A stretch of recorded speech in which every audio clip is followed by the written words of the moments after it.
ගරු රාමනාථන් අර්ජුනා මන්ත්‍රීතුමා ඔබතුමාට විනාඩි 7ක කාලයක් පවතිනවා. මට විනාඩි 9ක් තිබ්බා. විනාඩි 7යි කාලය වෙන් කරලා තියෙනවා. Good afternoon everybody.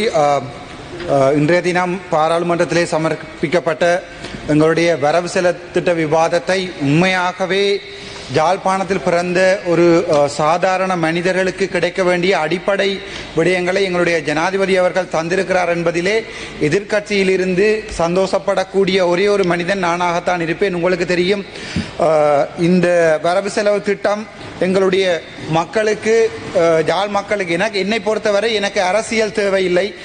நான் அரசியலுக்காக அரசியல் செய்ய வரவில்லை. ஆகவே இந்த மக்களுடைய தேவைகளை அறிந்து வைத்து எங்களுடைய பிரதமர் ஹரணி அமரசூரிய அவர்களும் ஜனாதிபதி அவர்களும் யாழ்ப்பாணத்துக்கு வருகை தந்ததை இட்டு நான் மிகவும் சந்தோஷம் அடைகிறேன். யாழ்ப்பாணத்துக்கு பெருமை இது உண்மையாகவே வடக்கிற்கான பட்ஜெட்டாகவே நாங்கள் இதை கருதுகிறோம். இதுக்கு உங்களுடைய மெத்த நன்றிகளை தெரிவித்துக் கொள்கிறேன். ஆனால் ஒரு சில விடயங்களை உங்களுக்கு சொல்லியாக வேண்டும். பிரதமர் ஹரணி அமரசூரிய அவர்கள் என்னுடைய பாடசாலை யாழ்ப்பாணம் இந்தூரி கல்லூரிக்கு வந்திருந்தார். அம்மணியை நாங்கள் அன்புடன் வரவேற்பதில் மிகவும் சந்தோஷம் அடைகிறோம். ஆனால் அம்மணி ஒரு தடவை செப்டம்பர் மாதம் சொல்லியிருந்தார், எந்த பாடசாலை விழாக்களுக்கும் அல்லது விடயங்களுக்கும் ஒரு அரசியல்வாதியை அழைத்து அந்த பாடசாலையை அரசியல் சாயம் ஏற்படுத்தக்கூடாது என்று. ஆனால் தான் சொன்னதை மறந்து விட்டாரோ என்னமோ தெரியவில்லை. என்னுடைய நண்பன் இளங்குமரன் உட்பட எங்களுடைய அமைச்சர் சந்திரசேகர் உட்பட அனைவரும் வந்திருந்தார்கள். ஆனால் உங்களை வருக என வரவேற்பதில் எங்களுக்கு மிகவும் சந்தோஷம். இரண்டாவது விடயம், யாழ்ப்பாணத்தினுடைய சுகாதாரத்துறை எடுத்து பார்த்தால், நான் இப்போதுதான் பார்த்தேன் இந்த எக்கனாமிக், நாங்கள் பிறகு ஆறுதலாக விவாதிப்போம். இந்த எக்கனாமிக் பட்ஜெட்டிலே வடக்கு மாகாணம் சார்ந்த இந்த சுகாதாரத்துறை ப்ரொபோசலும் இதில் இருக்கவில்லை. அதை நாங்கள் ஆறுதலாக விவாதிப்போம். ஆனால் எங்களுடைய சுகாதாரத்துறை அமைச்சருடைய பணிவான வேண்டுகோள், ஆறுகால் மடம் கோம்பியான் மன பகுதியிலே கழிவுகள், எங்களுடைய வேஸ்ட் மேனேஜ்மெண்ட் ப்ராப்பராக செய்யப்படாமல் வைத்தியசாலை கழிவுகள் முறையற்ற விதத்திலே எரிக்கப்படுகிறது. ஆகவே எங்களுடைய சுகாதார அமைச்சரை பண்புடன் கேட்டுக்கொள்கிறேன், தாங்கள் நேரடியாக தலையிட்டு அந்த வேஸ்ட் மேனேஜ்மெண்ட் ப்ராப்ளத்தை சற்று பார்க்குமாறு கேட்டுக்கொள்கிறேன். அது தவிர உங்களுக்கு தெரியும், யாழ்ப்பாணத்திலே வடக்கு வைத்தியசாலையிலே கண் வாட்டிருக்கிறது. 17,000 2024 ஆண்டில் 17,000 கட்ராக்ட் சர்ஜரி செய்யப்பட்ட கொழும்பு வைத்தியசாலை நேஷனல் ஹாஸ்பிட்டலுக்கு ஒப்பிடக்கூடிய ஒரு போட்டை டாக்டர் மலரவன் அவர்கள் நடத்தி இருக்கிறார். ஆனால் நான் நேற்று தான் அறிந்தேன், வைத்தியர் சத்தியமூர்த்தி அந்த வாட்டினிலே வேறு 2 வாட்டுகளை கொண்டு வந்து அவர்களுடைய சேவையை குழப்புவதற்காக இந்த நிமிடத்திலே அந்த விடயத்தை தங்களுக்கு நான் சொல்லக்கூடிய முக்கியமான காரணம், வடக்குரிய முழு வைத்தியசாலைகளிலுமே சிறந்த சேவையை வழங்குகின்ற யாழ்ப்பாணம் வைத்தியசாலையிலே ஒரு சில நடவடிக்கைகள் மிகவும் கேவலமாக இருக்கிறது. வைத்தியர்களையும் அங்கு வேலை செய்கின்ற ஊழியர்களையும் இது பாதிப்பதாக அமைகின்றது. அது தவிர உங்களுக்கு தெரியும், நேற்றைய தினம் எங்களுடைய தம்பி இளங்குமரன் அவர்கள் வாகன விபத்திலே, உங்களுக்கு தெரியும், அந்த வாகனம் பிளிப் பண்ணப்பட்டு வயலுக்குள் விழுந்திருந்தது. நாங்கள் இந்த பாராளுமன்றத்திலே எல்லாத்தையும் குறைக்கிறோம் என்று அடிப்படையாக கொடுக்க வேண்டிய விடயங்களை சற்று சிந்தித்து பாருங்கள். எனக்கு என்னுடைய வாகனத்துக்கு 14 ஏர்பேக் இருக்கிறது. ஆனால் தம்பி இளங்குமரன் போன வாகனத்துக்கு ஒரு ஏர்பேக் கூட இல்லை. இப்போது உங்களை பொறுத்த வரைக்கும் இளங்குமரன் செத்திருந்தால் இன்னொரு எம்பியை நீங்கள் கொண்டு வரலாம்.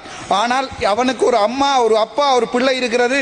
ஆகவே எங்களுக்கு தராவிட்டாலும் பரவாயில்லை, உங்களுடைய எம்பிக்களுக்காவது தரமான வாகனங்களை அன்புடன் கொடுக்கும் வரை அன்புடன் கேட்டுக்கொள்கிறேன். அதைவிட யாழ்ப்பாணத்திலே உங்களுக்கு தெரியும், இதுவரைக்கும் எத்தனையோ வைத்தியர்கள் இப்போதெல்லாம் இன்டர்ன் செய்து முடித்த பிறகு அவர்கள் எதிர்பார்ப்பது ஆஸ்திரேலியா அல்லது யூகேக்கு போவதற்காக ஏஎம்சி எக்ஸாமோ பிளப் எக்ஸாமோ எழுதுகிறார்கள். ஆகவே இந்த முறை பட்ஜெட்டிலே வைத்தியர்களையும் சற்று தாங்கள் நிதானமாக இந்த பட்ஜெட்டை வரையறை செய்திருந்தால் நன்றாக இருக்கும் என்பது என்னுடைய ஆழமான கருத்து. அது தவிர உங்களுக்கு தெரியும், தையிட்டி விகாரை முக்கியமான பிரச்சனை. இந்த சபையில் இதை சொல்லித்தான் ஆக வேண்டும். எங்களுடைய ஜனாதிபதி வந்திருக்கின்ற நேரத்திலே பக்கத்தில் அமர்ந்திருந்தவர் உட்பட அனைவருமே சொன்னார்கள், ஒரு விகாரையை இடிக்க சொல்லி. அரசியலுக்கு வரவில்லை, மக்களுக்காக அரசியல் வந்திருக்கிறேன். என்னுடைய யாழ் மக்கள் அந்த விகாரை பிரச்சனையால் பாதிக்கப்பட்டு நாளை கொழும்பில் பழி வாங்கப்பட்டு 1983 ஆண்டு கழுஜூலை போன்ற ஒரு நிகழ்வை வரக்கூடாது என்பதற்காக ஜனாதிபதியிடம் நான் சொல்லியிருந்தேன், ஒரு விகாரையை உடைக்க முடியாது, அதற்குரிய கம்பன்சேஷனை கொடுக்குமாறு கேட்டிருந்தேன். ஆனால் மீண்டும் அதே காட்சி, பக்கத்தில் இருந்த அதே காட்சி இப்போது செம்மணி புதைகுழியில் போய் நிற்கிறது.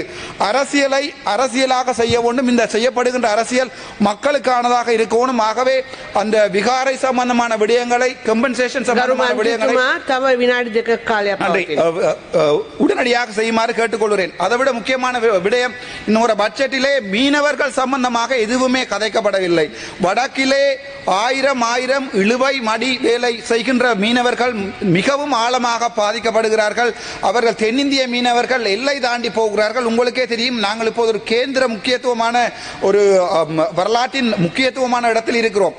தயவு செய்து வடக்கில் இருக்கிற மீனவர்களை பற்றி சற்று சிந்தித்து பாருங்கள். தெற்கில் இருக்கின்ற ஒரு இறங்கு துறைமுகம் முழுவதுமாக கங்கிரீட் போடப்பட்டிருக்கிறது. ஆனால் என்னுடைய வடக்கு மீனவர்கள் மணல்களுக்கு நடந்து போய்த்தான் அவற்றை செய்து கொண்டிருக்கிறார்கள். ஆகவே எங்களுடைய முதலமைச்சர் அல்ல, மீன்பிடி அமைச்சர் அவற்றை கருத்தில் கொள்வார்கள் நினைக்கிறேன். அதைவிட இந்த தடவை டிசிசி மீட்டிங்கிலே பாராளுமன்ற உறுப்பினர்களுக்காக பன்முகப்படுத்தப்பட்ட நிதி வழங்கப்பட்டிருக்கிறது. அந்த பன்முகப்படுத்தப்பட்ட நிதி 5 நாட்களுக்குள்ளே ப்ரொபோசல் கேட்டிருக்கிறார்கள். இங்கே இருப்பவர் யாருக்கும் ப்ரொஜெக்ட் மேனேஜ்மெண்ட் அறிவு இருக்கிறதோ எனக்கு தெரியாது. 5 நாட்களில் ஒரு ப்ரொபோசல் வழங்க முடியாது. ஒரு ப்ரொபோசலுக்கு மினிமம் 20 நாள் 30 டேஸ் வேணும். ஆகவே 14ஆம் தேதி டிசிசி மீட்டிங் கூட்டப்பட்டு 19ஆம் தேதி, இன்றைய தினம் 17ஆம் தேதி எனக்கு அந்த மெயில் அனுப்பப்பட்டிருக்கிறது. நாளண்டைக்குள் நீங்கள் அவற்றுக்குரிய ப்ரொபோசலை தருமாறு. ஆகவே இவை என்னுடைய என்பிபி அரசாங்கத்துக்கு நல்ல விடயமாகவே நான் சொல்லுகிறேன். ஏனென்றால் இவற்றை சற்று ஆழமாக சிந்தித்து கவர்மெண்ட் ஏஜென்டாக இருக்கலாம் அல்லது டிசிசி சேர்மனாக இருக்கலாம், அவர்களுக்கு சற்று அறிவுரை கூறுங்கள். மக்களை போய் பாராளுமன்ற பிரதிநிதிகள் சந்திக்க வேண்டும். சந்தித்து அவர்களுடைய குறைபாடுகளை டிஎஸ் ஆபீஸுக்காக டிசிசி மீட்டிங் கொண்டு வந்துதான் அந்த ப்ரொபோசல்கள் வழங்கப்பட வேண்டும். அவற்றை சற்று சிந்தித்து ஆழமாக சிந்தித்து செயற்படுமாறு வேண்டிக் கொள்கிறேன். அது தவிர எங்களுடைய இந்த விகாரை விடயமாக இன்னும் பல விகாரைகள் இரணைமடுவில் கட்டப்பட இருப்பதாக தெரிவிக்கப்பட்டுள்ளது. இனிமேல் புதிதாக கட்டப்படுகின்ற விகாரைகளை சற்று சிந்தித்து பொதுமக்களுடைய காணிகளில் தயவு செய்து கட்டாமல் அதை அரசாங்க காணிகளில் கட்டுமாறு அன்புடன் வேண்டிக் கொள்கிறேன். அதோட முக்கியமான விடயம், இன்னொரு பட்ஜெட்டிலே எங்களுடைய பலாலி விமான நிலையம் சம்பந்தமாக பலாலி விமான நிலையம் சம்பந்தமாக ஒரு நிமிடம், பலாலி விமான நிலையம் சம்பந்தமாக கதைக்கப்படவில்லை. பலாலியை ஒரு சர்வதேச விமான நிலையமாக கொண்டு எங்களுடைய வடக்கிற்கு அபிவிருத்தியை கொண்டு வருவதற்கு தங்களிடம் அன்புடன் ஆழ்மையுடன் கேட்டுக்கொள்கிறேன். நன்றி, வணக்கம். டாக்டர் ராமநாதன். அல்லது தேர்தல் நடாக்காமல் இருப்பது என்பது விசேடமாக வடமாகாணத்திற்கு, விசேடமாக தமிழர்களுடைய பக்கம் இருந்து பார்க்கின்ற பொழுது அபகரான தேர்தல்களை பின்போட்டு அதனுடைய வெளிப்பாடாகவே கடந்த காலங்களின் விசேடமாக தாங்களுடைய ஜனநாயக உரிமைகளை வென்றெடுப்பதற்காக வடக்கில் இருந்த இளைஞர்கள் ஆயுத போராட்டம் வரைக்கும் செல்லுவதற்கு காரணமாக இருந்த நிலைமை. அதில் அந்த நிலைமை நான் பிரதிகுலுக்கன் தவசாளர் அவர்களே 1981ஆம் ஆண்டு யாழ்ப்பாணத்தில் நடைபெற இருந்த மாவட்ட அபிவிருத்தி சபை தேர்தல், அந்த மாவட்ட அபிவிருத்தி சபை தேர்தலை நடாத்துவதற்காக இருந்த போது அன்றைக்கு அந்த தேர்தலை குழி தோண்டி புதைப்பதற்கு ஜனநாயக விரோதமான செயற்பாடுகளை முன்னெடுத்த காடையர்கள் மூலமாக நடவடிக்கைகளை முன்னெடுத்தவர்கள் தேர்தலை பின்போடுவதற்கு முன்னெடுத்தது மாத்திரமல்ல, யாழ் நூலகத்தையும் எரித்து சாம்பலாக்கி 94,000 புத்தகங்களை கொளுத்திய பாவித்தனமான நபர்கள் அந்த நடவடிக்கைகளுக்கு இன்றைக்கு ஆதரவாக அன்றைய காலகட்டங்களில் இருந்தவர்கள் இன்றைக்கு விசேடமாக இந்த தேர்தலை பின்போடுவது எப்படி என எதிர்பார்த்து கொண்டு அதற்காக கொக்கரிக்கின்ற சம்பவங்களை காணக்கூடியதாக இருக்கும்.